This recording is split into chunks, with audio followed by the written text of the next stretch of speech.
আসসালামু আলাইকুম, নতুন একটা ভিডিওতে সবাইকে স্বাগত। তো আজকে আমরা পেজ 8 এর ছক 1.14 নিয়ে আলোচনা করব। গত ক্লাসে আমরা ছক 1.13 দেখেছি এবং 1.13 যে গুণাকার, ঠিক আছে, গুণাকারকে কিভাবে সূচকীয় পদ্ধতিতে করতে হয়, রাজা এবং পর্যটকের হিসাবটা সেটাও আমরা করেছিলাম। তো আজকে আমরা এই পেজ 8 এর ছক এখান থেকে শুরু করব, ঠিক আছে। তো ছকে দেখতে পাচ্ছ রোল দেওয়া আছে, রোলের শেষ অঙ্ক দেওয়া আছে, দ্বীপ দেওয়া আছে, প্রাপ্ত ক্যান্ডি সংখ্যা দেওয়া আছে। তো এটা দেখে হয়তো বুঝতে একটু অসুবিধা হচ্ছে, তো আমি একটু খুলে বলি কেমন। এটা হচ্ছে তোমার বলা হচ্ছে যে দুটো ক্লাসের দুইটা দল আছে, একটা হচ্ছে ক, একটা হচ্ছে খ। ক হচ্ছে খকে নির্দিষ্ট পরিমাণে প্রথম 5 দিন ধরো এটা ক্যান্ডি দিবে, ঠিক আছে। কিভাবে দিবে, সিস্টেমটা হচ্ছে রোল নাম্বারের শেষ অঙ্ক অনুযায়ী। কি বললাম, রোলের শেষ অঙ্ক অনুযায়ী। অর্থাৎ তোমার রোল যদি হয় 10, তোমার শেষ সংখ্যা কত হবে? 0। শেষ অঙ্ক হবে 0। তোমাকে 0 ধরে তোমাকে ক্যান্ডি দেওয়া হবে। বা তোমার রোল যদি হয় ধরো 15, এই 5-এর উপর ভিত্তি করে 5কে কেন্দ্র করে তোমাকে ক্যান্ডি দেওয়া হবে প্রথম থেকে পঞ্চম দিনে, ঠিক আছে। তো সেখানে দেখো কারা দিচ্ছে, ধরো মনে করো তোমার ক টিম খ টিমকে দিচ্ছে বা খ টিম ক টিমকে দিচ্ছে, ঠিক আছে, ধরো এটা ধরে নাও। তো এখানে মজার বিষয়টা হচ্ছে এখানে একটা নিয়ম বলে দিছে। কি নিয়ম? যে গত, ঠিক আছে, অর্থাৎ গত দিনে যেটা পাইছে বর্তমান দিনে, অর্থাৎ ধরো মনে করো তুমি দ্বিতীয় দিনের হিসাব করতেছো, তো প্রথম দিনে যে পরিমাণ ক্যান্ডি পাইছে সেটার সাথে দ্বিতীয় দিনে তার রোলের শেষ অঙ্ক গুণ হবে, ঠিক আছে। ধরো প্রথম দিনে তোমার রোল সংখ্যা হচ্ছে, প্রথম দিনে তোমার রোল সংখ্যা ধরো 15, তো তুমি প্রথম দিনে পাচ্ছ 5টা, এটা হচ্ছে প্রথম দিনের হিসাব, ঠিক আছে। তো এখান থেকেই আমরা উদাহরণটা দেখে নিই কেমন। এখানে ধরো একটা ধরে সেটা অনুযায়ী আমরা করলে বুঝতে পারবা। রোল ধরো এখানে আমরা ধরে নিলাম রোল হচ্ছে তোমার 12 অথবা 22 অথবা 32 অথবা 42। তো তোমার রোলের শেষ অঙ্ক কি? 2। তো আমরা কি করলাম, রোলের শেষ অঙ্ক ধরলাম 2। প্রথম দিন তুমি পাইছো কি? 2। পরের দিনের নিয়মটা হচ্ছে, দেখো দ্বিতীয় দিনে কি নিয়মে পাবা, সেটা হচ্ছে প্রথম দিনে যে কয়টা ক্যান্ডি পাইছিলা মানে 2, তার সাথে তোমার দ্বিতীয় দিনের তোমার রোলের শেষ অঙ্কটা আবার গুণ হবে। তো তোমার রোলের শেষ অঙ্কটা কি ছিল? 2। আর তুমি প্রথম দিনে পাইছো কত? 2। 2 আর 2 গুণ করলে কত হয়? 4 হয়। আচ্ছা, সেটা আমাদের এখানে বসাইতে হবে না, আমাদের জাস্ট প্রাপ্ত ক্যান্ডি সংখ্যা এইভাবে লিখে প্রকাশ করতে হবে। তৃতীয় দিনে দেখো কি পাইছো, দ্বিতীয় দিনে কি পাইছিলা? 2 গুণ 2, তো 2 গুণ 2 পাইছো দ্বিতীয় দিনে। তৃতীয় দিনের নিয়মটাও সেম, দ্বিতীয় দিনের যা পাইছো মানে 2 গুণ 2, তার সাথে আবার তোমার রোলের শেষ অঙ্ক গুণ করতে হবে, অর্থাৎ 2 গুণ হবে এখানে। চতুর্থ দিনের নিয়মটা কি? তৃতীয় দিনও কি পাইছো? তৃতীয় দিনও পাইছো হচ্ছে এই যে 2 গুণ 2 গুণ 2, এই 3টা 2 পাইছো তৃতীয় দিনে। চতুর্থ দিনের নিয়মটা সেম, রোলের শেষ অঙ্ক এখানে গুণ করতে হবে, এই যে 2 গুণ করলাম। পঞ্চম দিনে চতুর্থ দিনে যা পাইছো সেটা বসাইলাম, তারপরে হচ্ছে রোলের শেষ অঙ্ক কত ছিল? 2, সেটা আমরা এখানে আবার বসাইলাম। এই হচ্ছে তোমার হিসাব, যে প্রতিদিন প্রথম দিন ক্যান্ডি পাইছিল কত, যাদের রোল 12 ছিল, 22 ছিল, অথবা 2 ছিল, অথবা 32, 42 অথবা 52 ছিল, তারা কি পাইছে? তারা হচ্ছে প্রথম দিন পাইছে 2টো ক্যান্ডি, পরের দিন পাইছে 2 গুণ 2, পরের দিন 3টা 2, পরের দিন 4টা 2, পরের দিন 5টা 2, এইভাবে করে তারা ক্যান্ডি পাইছে। পঞ্চম দিনে পাইছে 5টা 2, ঠিক আছে। তো 5টা 2 যখন গুণ করা হয়েছে তখন কত হয়েছে জানো? তখন হচ্ছে 32টা ক্যান্ডি। চতুর্থ দিনে পাইছিল 16টা ক্যান্ডি, তৃতীয় দিনে পাইছিল 8টা, দ্বিতীয় দিনে পাইছিল 4টা, প্রথম দিন পাইছিল 2টা। এইভাবে তারা ক্যান্ডি পাইছিল। তো এবার আমরা দেখব যে যাদের রোল সংখ্যা শেষে 0 আছে, কি বললাম, যাদের রোল সংখ্যার শেষে শূন্য, যেমন ধরো একজনের রোল হচ্ছে 1, কেমন, বা একজনের রোল সংখ্যা ধরো 11 বা 21, 31, 41, 51, 61, ধরো এইভাবে করে 71, 81, যাই বলো না কেন এভাবে ধরো অপরন্ত চলতে থাকলো। হ্যাঁ, তো এদের ক্ষেত্রে দেখো রোল সংখ্যা কত, 1 1 1, তাই না? তো সেই ক্ষেত্রে এদের কি হবে, ইন্টারেস্টিং একটা বিষয়, তাই না? এদের কি হবে, আবার দেখো খেয়াল করো, যাদের রোল ধরো 10, 20, 30, 40, 50, 60 বা 70, 80, 90 যাই থাকুক না কেন, মানে শেষ সংখ্যা যাদের শূন্য, এরা কি পরিমাণে ক্যান্ডি পাবে, এটারও তো একটা হিসাব করতে হবে, তাই না? হিসাব না করলে কিন্তু মানে তারা কিন্তু মন খারাপ করবে। তো আমরা দেখো প্রথমে আমরা শূন্য ধরে নিলাম, এখানে রোল নাম্বার কত, রোল নাম্বার আমরা এখানে 10 ধরলাম, তারপর এখানে রোলের শেষ অঙ্ক আমরা কত, শূন্য ধরে নিলাম, ঠিক আছে? ধরো 10, ধরো তোমার রোল নাম্বার হচ্ছে 10 এবং তোমার শেষ অঙ্ক শূন্য, তো তুমি প্রথম দিনে কী ভাবা, শূন্য। দ্বিতীয় দিনের নিয়ম কি, শূন্য নিলাম, আবার রোলের শেষ অঙ্ক কত, শূন্য দিলা। তৃতীয় দিনে কি হচ্ছে, 2টা শূন্য, আর তোমার রোলের শেষ অঙ্ক কত, শূন্য, এটা বসাইলা। চতুর্থ দিনে 3টা শূন্য, নিয়ম রোলের শেষ অঙ্ক শূন্য, রোলের শেষ অঙ্ক গুণ হবে। পঞ্চম দিনে রোলের শেষ অঙ্ক যদি আবার গুণ করি, সেটা হচ্ছে শূন্য, আবার শূন্য গুণ করলাম, তাহলে এটা কত হচ্ছে দেখো, 0 0 0 0, এখানেও 0। তার মানে সে প্রথম থেকে পঞ্চম দিনে যার রোল সংখ্যা 10 বা 20 বা 30, ঠিক আছে, বা 40, 50, 60, 70, মানে যাদের রোল সংখ্যা শেষে শূন্য আছে এরকম, তারা কি পাইছে, তারা প্রথম থেকে পঞ্চম দিন পর্যন্ত 0 0 ক্যান্ডি পাইছে। তো এখন এটাকে যদি তুমি কি করো, সূচকীয় মাধ্যমে প্রকাশ করো, তাহলে চতুর্থ দিনের সূচকীয় কি দিবা, 0-র উপরে 4টা সূচক।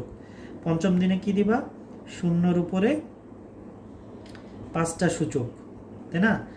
তো 0-র উপরে 4টা সূচক দিলেও 0 হচ্ছে, মানে 0 4টে 0 গুণ করলেও 0 হচ্ছে, তার মানে 0-র উপরে 4 সূচক দিলেও 0 হয়। আবার 0 5 বার গুণ করলেও 0 হচ্ছে, তার মানে 0-র উপর যখন 5 সূচক দিচ্ছ তাও কিন্তু 0ই হচ্ছে। তার মানে এখান থেকে একটা জিনিস বোঝা যায় যে আসলে 0-র উপরে তুমি 100 দাও, 0-র উপরে তুমি 10 দাও, 0-র উপরে তুমি 2 দাও, যাই দেব না কেন 0 0ই থেকে যায়।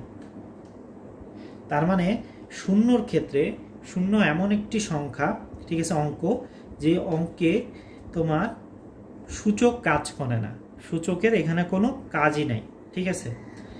তো আমাদের মানে আমরা শিখলাম, তাই না? আমরা কিন্তু বাস্তবে দেখলাম যে আসলে 0-র কোনো ব্যবহারই নেই, মানে এখানে 0-তে মানে সূচকে 0-র ব্যবহার নাই।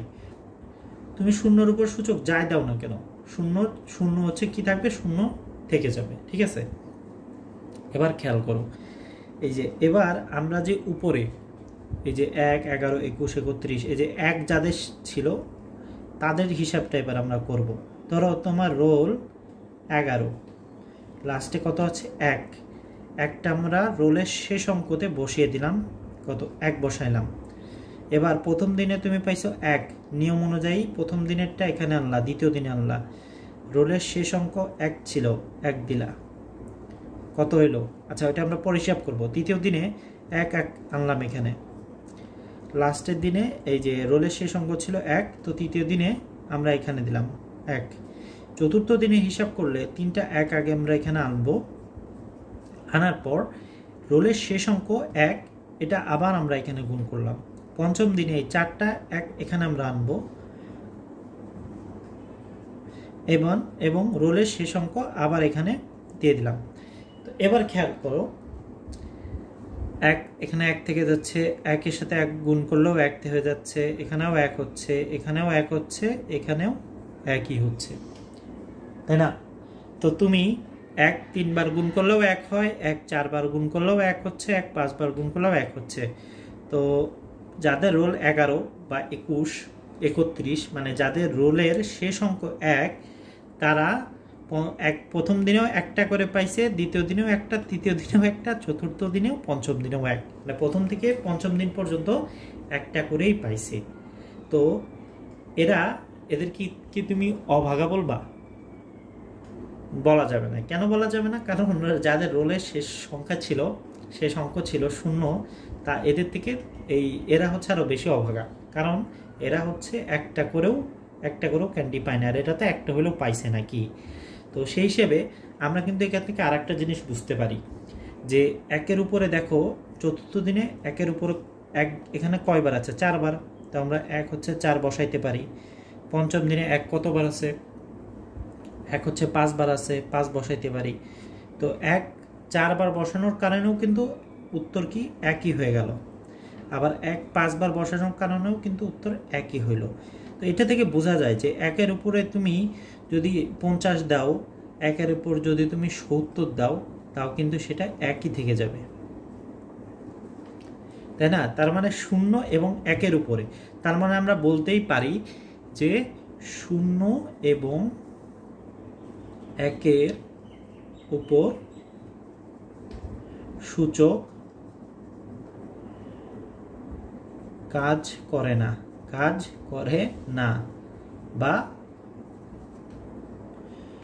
বা কোনো প্রভাব ফেলে না, এটা কিন্তু আমরা প্রমাণ করে দিলাম, তাই না? এটা কিন্তু প্রমাণিত হয়ে গেল যে হচ্ছে 0 এবং 1-এর উপরে সূচক কোনো কাজ করে না। এখান থেকে আমরা কিন্তু দেখলাম, 0তেও দেখলাম, 1-এও দেখলাম যে 0 আর 1 যতবারই আমরা গুণ করি না কেন এটা কোনো কাজে আসবে না, আর এটার উপর কোনো প্রভাবও ফেলে না। সূচক যাই থাকুক না কেন, এই 0 এবং 1 সেই তার মতোই থেকে যায়, সে কখনো পরিবর্তন হয় না, ঠিক আছে, যে দিকুক। তো দেখো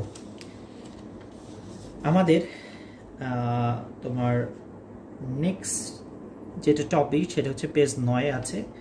তো এই 9 এখানে হচ্ছে ছক 1.15 আছে। তো এখানে আসলে করার মতো কিছু নাই, এইটা যদি বুঝতে পারো তো ছক পরবর্তী যে ছকটা আছে সেটা করতে তোমাদের সুবিধা হবে, ঠিক আছে। তো এইটা আমাদের বুঝতে হবে, ঠিক আছে।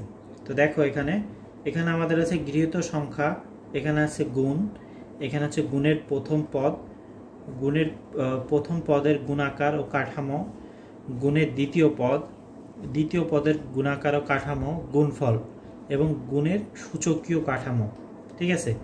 তো এখানে আমাদের মূলত কি শেখাবে? এখানে আমাদের মূলত শেখাচ্ছে হচ্ছে তোমার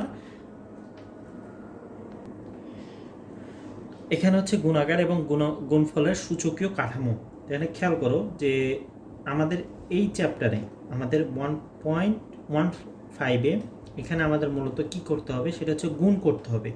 আমরা আগে শিখেছি সূচকীয় যে কাঠামো সেটা আমরা শিখেছি, ঠিক আছে। সূচকীয় কাঠামো শিখেছি, অর্থাৎ 10 উপরের সূচক কিভাবে আসে, ঠিক আছে, সেটা বিভিন্ন এক্সাম্পলের মাধ্যমে, বিভিন্ন ছকের মাধ্যমে আমরা দেখেছি। এখন আমাদের সূচকে গুণ করতে হয়। আমরা নর্মালি দেখো 3 আর 3 গুণ করলে কত? 9 হয়, আমরা জানি। 3 আর 5-এ গুণ করলে কত হয়? 15 আমরা জানি। তারপরে 4 গুণ 5 করলে কত হয়? 20 হয়, এটাও আমরা জানি, কারণ এটা আমরা করে অভ্যস্ত, তাই না? কিন্তু আমাদের এই সূচকের গুণের ক্ষেত্রে কিন্তু একটু নিয়ম আলাদা। তো নিয়মটা জানলেই এটা একদম খুবই মানে একদম ইজি হয়ে যাবে, পানির মতো। তো প্রথমত আমাদের গুণের কাঠামোটা আমাদের দেখতে হবে। গুণের এখানে আমাদের কয়টা পার্ট আছে? 2টা পার্ট। এটা 10-এর উপর 2 সূচক, আর এটা 10-এর উপর হচ্ছে সূচক কত? 4। তো এবার আমাদের প্রথম পদ কি? প্রথম পদ হচ্ছে 10-এর 2। দ্বিতীয় পদ কি? দ্বিতীয় পদ হচ্ছে 10-এর 4। 10-এর উপর সূচক 4, 10-এর উপর সূচক 2, এটা প্রথম, এটা দ্বিতীয় পদ। এবার প্রথম পদের গুণাকার কাঠামো। প্রথম পদের গুণাকার কাঠামো কি? 10-এর 2, এটাকে যদি আমরা ভাঙি তাহলে 10 হচ্ছে 2 বার লিখতে হবে।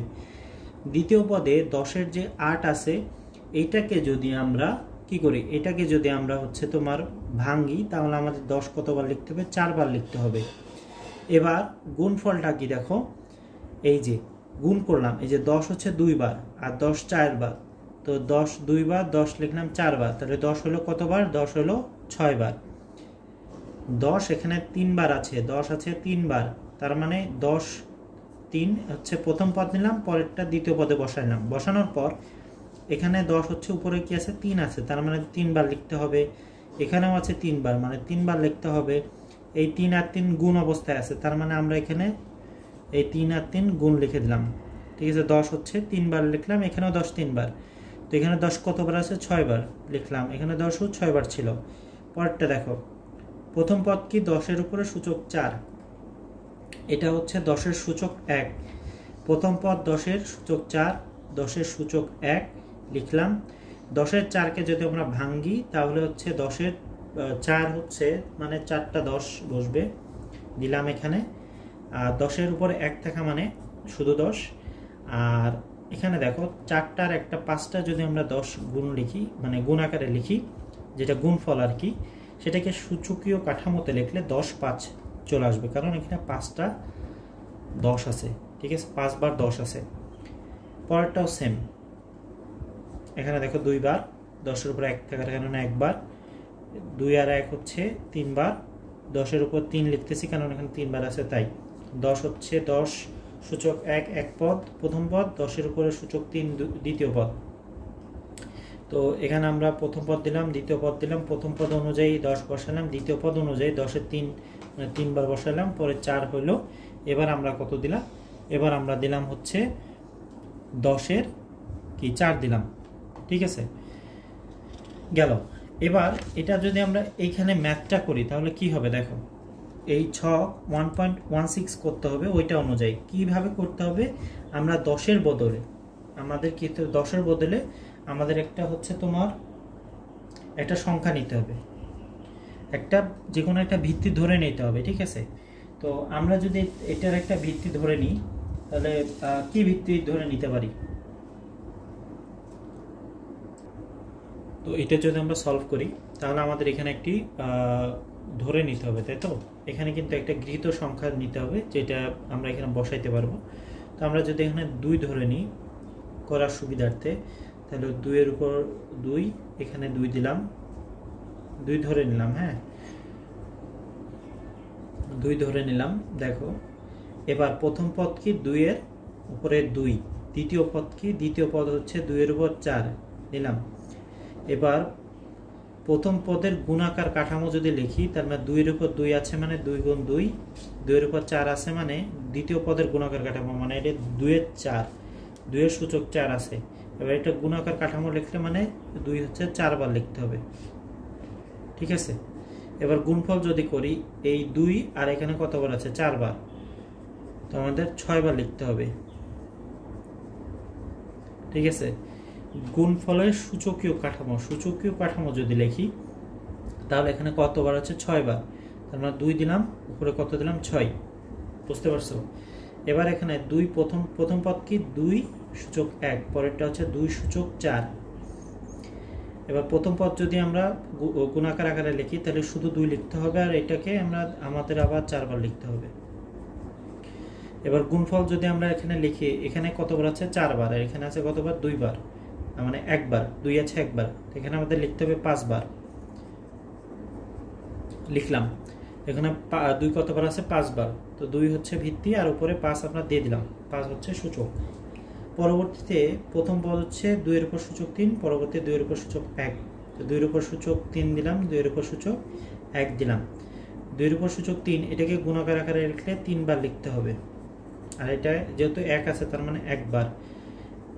এই দুইটা 3 বার 2 আর এই 1 বার 2, এটা গুণ করলে হচ্ছে আমাদের এখানে 4 বার লিখতে হবে।